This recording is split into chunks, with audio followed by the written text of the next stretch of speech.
So, Kurt, what year did you start working at Edelbrock? Started in the summer of 1969, June. I got my job through my grandmother. Basically, she told Vic she'd babysit Vic's kids when he was out of town and stuff.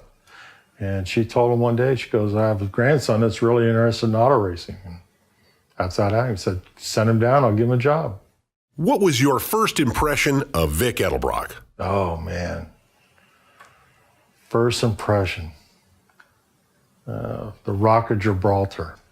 I mean, he would walk through the shop and you'd swear the guy was 10 feet tall, you know, just a solid dude. Pretty honest, straightforward guy. Vic used to say he could follow your broom track straight into the dyno room. Is that true? Well, let's just say the dining room area was always the cleanest out front the door. Let's just say that much. Kurt, tell us about some of the cool cars you've owned over the years. Well, my first hot rod was a 65 Impala. I bought it from a friend of my dad's, and I took that and took the old 327 out, put a big block Chevy in it, and fixed it up. And I really liked that car. That was a lot of fun. Had a big block with a power glide. Took it down to Lions Drag Strip one Sunday the first time and ran it in the 13 to 1350 bracket. And I actually won. First time out. I had raced 3 guys.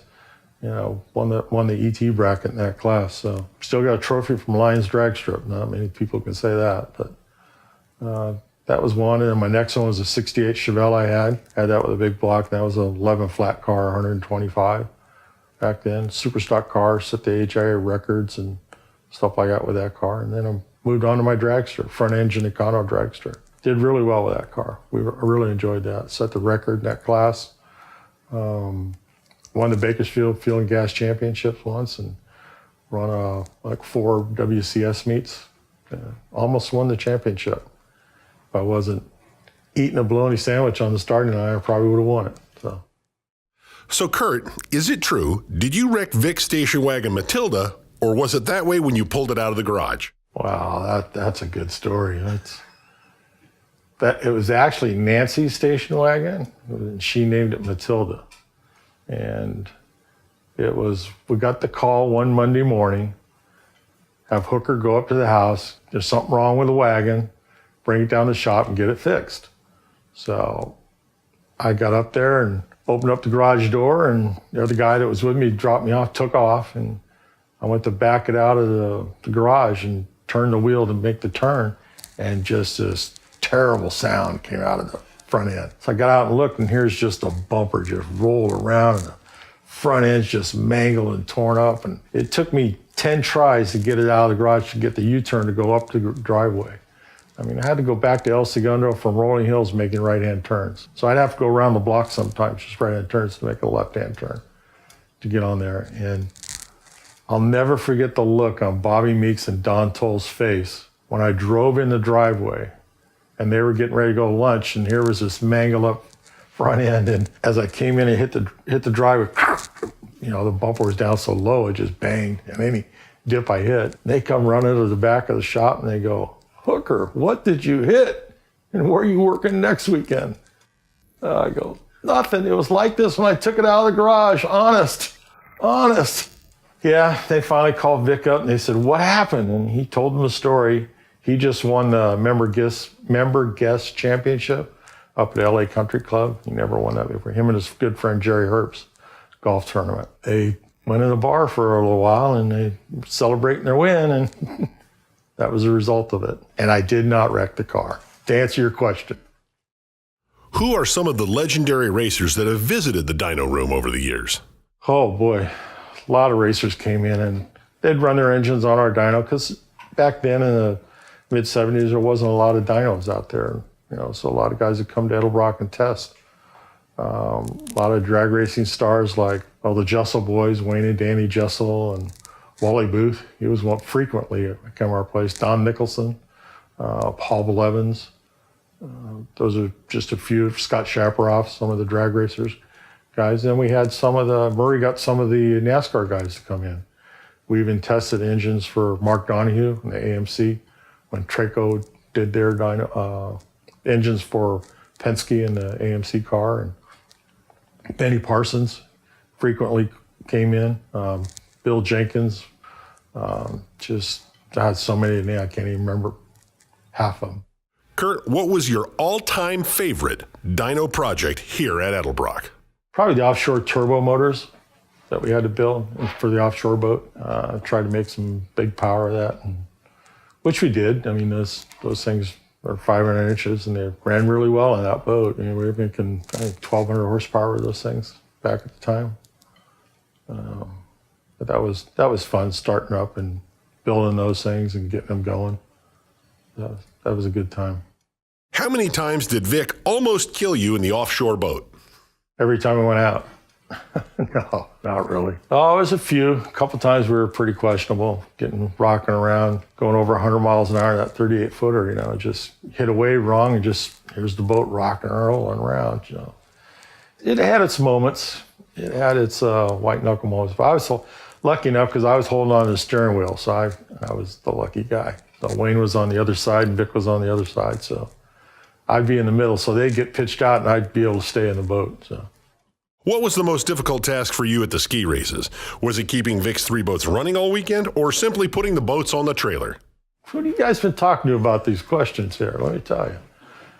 Putting the boat on the trailer, that was the worst. I mean, yeah, keeping them running was a good thing. And him and his friend Jerry Herbst keeping his boats running too. But putting the boat on the trailer that was the toughest thing to do. I don't know. Damn near killed me once. We were standing on the trailer right by the fender waiting for the boat to come in, and here he come in hot and crooked, and all of a sudden the boat hit the other side of the trailer and a wave hit the boat and pulled it over and knocked me off the trailer. Got my leg caught under the bunk, and I've got my arms flapping, and I'm in the water with the leg under the boat on the trailer, and I had to run over and get the boat off the trailer so I can get up and get a breath of air. So. Is it true that you drove Vic's race boat and won the High Point Boat Award that Vic desperately wanted? We heard that Vic was surprised and even a little jealous. Yeah, it happened twice. He had a sciatic nerve thing, and the doctor told him he couldn't do it. He had to lay up for like a little over a month, like 6 or 8 weeks. I think he had to lay up. And there was 2 races I went, and they were both at Lake Mead, and I pulled his skiers for him to keep him in the point race for the national championship race. And we did really well. I was kind of amazed myself, and so was he. Called him and told him, he goes, "You did what?" Yeah, so it was fun. Other than the AVS2 booster, what other Edelbrock innovations have you had a hand in developing? Oh, boy. There's been quite a few. I mean, there's all the manifolds that we've developed over the years since the mid-'70s, involving that with the tarantula days. I remember we used to go out track testing with our old Camaro, went to Irwindale, and we did the old tarantula manifold. Little carburetor adapter, the Q-jet adapter to a standard flange manifold. Made the suggestion once to Murray we should move the carburetor back on the thing, and sure enough, it picked up 15 horsepower. So just a little adapter replacing the carburetor, mounting the carburetor. But God, there's been a lot of them. I mean, just a lot of manifolds and cams and everything else, cylinder heads.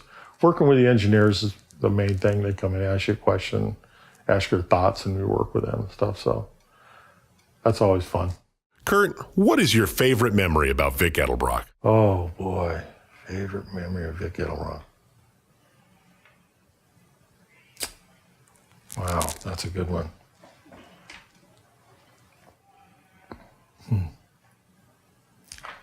There's a lot of them, but just his, his kindness and stuff, and how he treated my family, and how he treated me and treated my wife and everybody. I mean,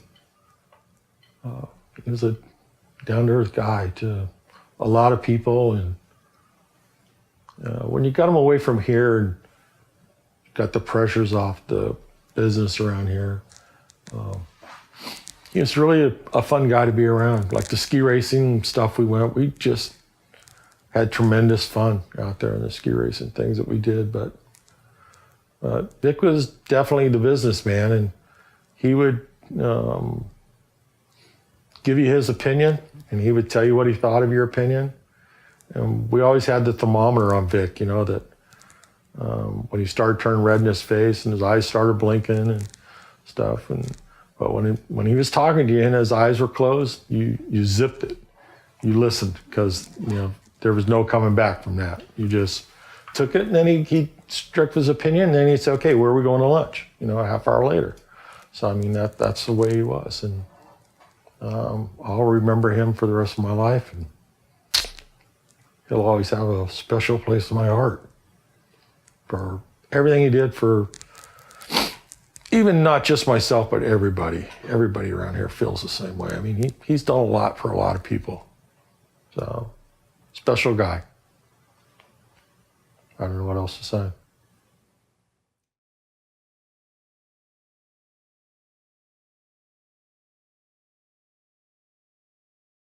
What was Kurt Hooker's biggest contribution to Edelbrock? My biggest contribution was doing the best job I could and help making Vic Edelbrock, I would say. And I feel proud that I had a hand in that, for working here for almost 50 years and helped making the name Edelbrock and helped making Vic Edelbrock like he is now. And that's one of my biggest accomplishments. Second is probably working my way up through the company from deburring manifolds to make it to the position I hold now here in the dyno room. Of course, Kurt, the big question, what is next for Kurt Hooker? What's next for Kurt Hooker? Kurt Hooker's going to retire here fairly soon. My goal is to finish my 32 Roadster I've been working on in my garage, kind of tinkering away, just getting it going. And once I finish that, and spend more time with my sons and their wife and my grandchildren. I'll spend a lot of time with them, as much as possible. If I go a week without seeing them, I go through withdrawals. I don't see my grandkids. Love them to death, and I want to teach my Luke and Trevor everything I know about working on cars, because they both kind of enjoy it. Luke probably a little more than Trevor does, but Trevor gets in there and give him something to do, and he'll do it. But I'd like to spend more time with him, and I want to go see the United States. I want to travel the East Coast a lot. There's a lot of stuff to see here. Made my money here, and I want to spend my money here. I have no desire to go abroad. Before we wrap this up, Kurt, any parting words or thoughts? No, I can just say that Vic's looking down on me now, and I hope he's proud of what I did and what I've done, and with the guidance he's given me. Not just here at work, but he's taught me some right and wrongs, and he's taught me some right and wrongs also for my kids, my two boys. And I think he had a hand in helping them come out like they did, and stuff. But I hope he's happy and hope he's enjoying himself up there. All right. Good. All right. Cool. Thanks, Kurt. That's it. That's it. It's a wrap.